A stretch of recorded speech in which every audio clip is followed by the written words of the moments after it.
Здравейте, приятели на студио Linsen Moto от Бухово. Днес сме тук, за да проследим третия кръг от републиканския шампионат по хард ендуро. Първи моя гост е Марти Маринов от Crazy Job, клас Pro. Марти, добре дошъл. Благодаря за поканата. Така, приключи твоето каране. Доволен ли си от уикенда? Да, доволен съм. Вчера имах леки проблеми, които ме забавиха допълнително и го направиха малко по-сложен самия ден. Но завърших четвърти, само 4 секунди от Любчо Синев, който е трети. И може би късмета малко не беше с мен. Днес съм първи, доста съм доволен от самото каране. И в общото мисля, че се нареждам втори и няма как да кажа, че не съм доволен от уикенда. Този формат повече ли ти допада от стандартния, който е първи ден навигация и втори ден крос? Ами, не знам, ако трябва да съм честен, защото мен доста ми харесва затвореното и обичам да си го тренирам и да се кара. Тук на Бухово харесаха ли ти условията, пътеките, трака, някакъв коментар за и вчерашния ден и днескашния ден? За вчера мога да кажа, че беше доста натоварващ трака. Въпреки малките километри, все пак 70 км, свикнали сме на над 80, дори 90, на Карнара беше над 100. Беше доста натоварващ, карах почти 5 часа тези 70 км и доста ме измориха, балансирани пътеки, нямаше къде да се почива и като цяло съм много доволен, условията бяха добри за каране. Направи впечатление, че навсякъде държеше почвата, беше много добре. Супер! За днес също мога да кажа, въпреки по-сухото време и по-лекия трак, единствено прахоляка, който предните състезатели ми хвърлят в очите, просто става като мъгла и не мога да видя пътя къде карам. Трябва да намаля и да ми направят малко дистанция, че да мога да карам нормално. Следващия кръг е на Горна Малина. Да, доколкото разбрах, ще е същия формат. Пак 2 дена гора. Супер. Там карал ли си, запознат ли си с условия? Карах, мисля, че 2 години, докато не го спряха. Последната година даже ми беше моята първа в експерт и карах 6 часа и половина. Супер! Тази година какви са ти амбициите в шампионата?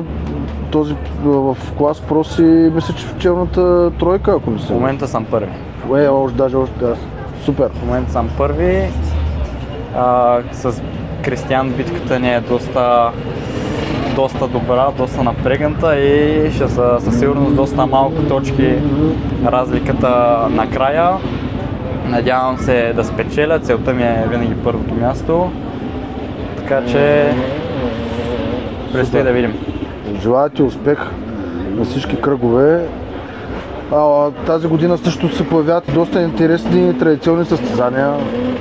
На кои от тях ще караш? Извън шампионата? Да, извън шампионата. Ако имам възможност, карам на абсолютно всички. Супер. Защото това е една добра тренировка. Да. Супер. Марти, желая ти успех, благодаря ти за това гостуване. И аз благодаря. И отново да ми гостуваш. Надявам се.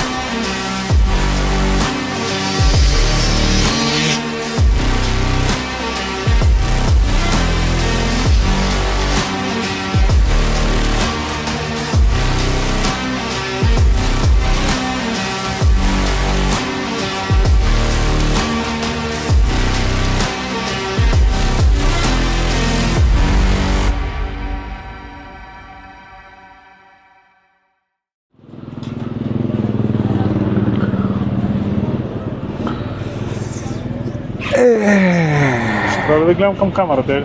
Където искаш. Здравейте отново, приятели на Студио Линсън Мото. За изданието ни в Бухово последният мой гост е основното действащо лице по организацията. Един от основните действащи лица. виновник за това яко събитие, Ники Славов, който е и състезател в класа експерт.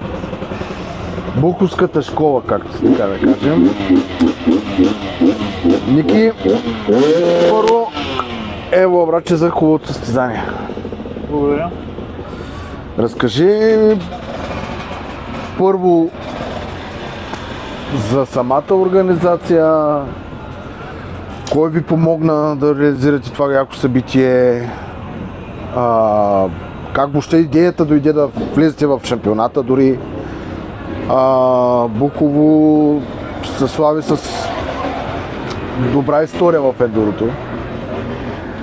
И основната идея в цялото нещо е, че и друг път сме си говорили на тази тема и сме го споменавали, че ние като цяло Буково е едно от основоположниците на ендурото в България. И имахме много дълга пауза, 10-15 години може би, в които не е реализирано нищо тук на нашето землище. Спирай от начало, че си забравих мисълта. Няма нищо да е. Ще режеш после. Ще режем. Няма да го дрежеш, ти ще ме пуснеш пак. Много ясно. Давай, че ми е любопитно. Така. Последните 4-5 години близо, виж, че направихме мобилизация и се събрахме всичките. Имаше един период, в който старите състезатели на Буково изчезнаха. В смисъл, пенсионираха се. И останахме 2-3 след това почнахме да се възраждаме и нямахме реално погледнато никаква възможност да реализираме каквото и да било. Първо, че бяхме много малко като хора. А сега сте доста. И нямаше ресурс, да. Сега просто се увеличихме. Отбора голям, решихме, че задружен. ще организираме, да, ще се завръщаме в организацията на такъв тип мероприятия. Говорих днеска с доста и не само днеска, и вчера почти всички, аз поне лично за себе си, като си разговарях, ставах с впечатлението, че много доволни от траковете. Виж сега, винаги има доволни, има и недоволни. Въпросът е большинството от хората да са доволни, защото... С тези, с които аз се познавам, са останали доволни. Ние нямаме реална гледна точка, защото някой ни спестява нещо, някой не спестява, някой си го казва в прав текст, но като цяло мисля, че сме се справили долу-горе добре. Надявам се на обратна връзка от всички, за да може следващата година просто да коригираме нещата и да... Като каза следващата година, планувате да го, или планувате ли по-скоро да стане това традиция? Виж сега, основната идея на това цялото нещо беше да започнем да правим всяка година състезание тук.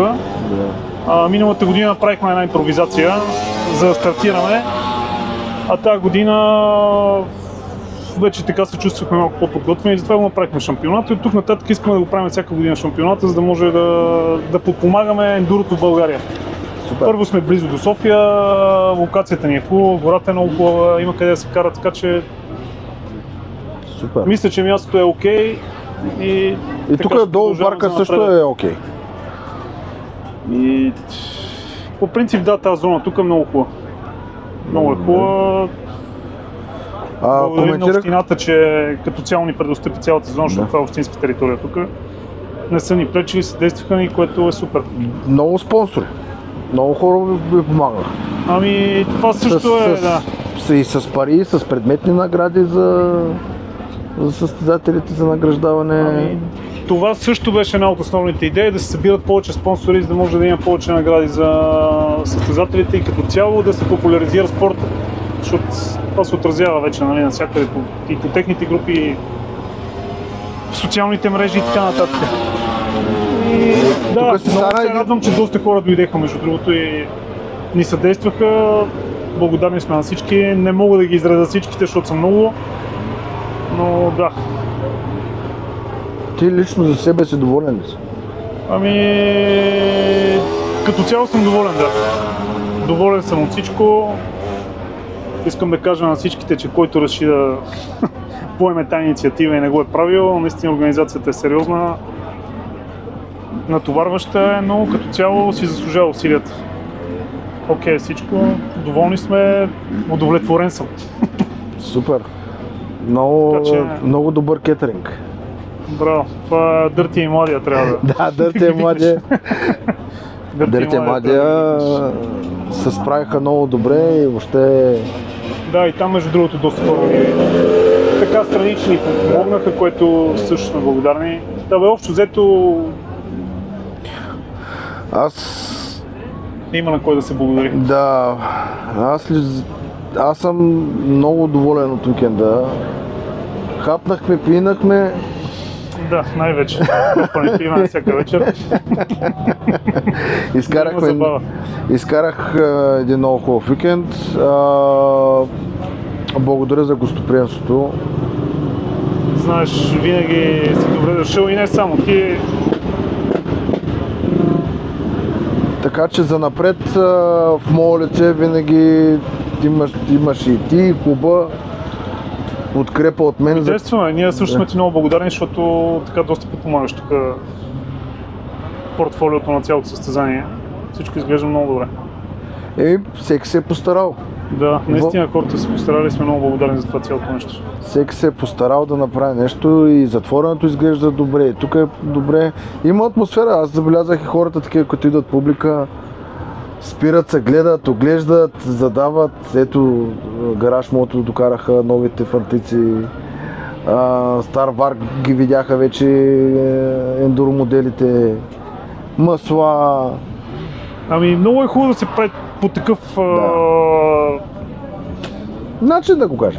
По такъв начин да се организират тия мероприятия, за да може да се правят зони, в които да се рекламира, да се канат тия хора, защото те реално погледнато наистина подпомагат всичко и... Супер, аз съм много доволен. Вики, благодаря ти. Благодаря ти, че отдели накрая време, въпреки натоварения график. Малко ми е натоварено и постоянно не са ми много в главата, ама да. Телефоните, така че там дет за песна няма да го изрежа, да знаеш. Сигурен съм. Няма да ми е за първи път. Това беше от Бухово. Едно изключително яко състезание. Аз съм много доволен. Дано всички състезания в България по ендуро изглеждат по този начин. Атмосферата е страхотна. Красота. Да. И да качиш малко снимки. Красота. Казвам да качиш малко снимки. Не. Не?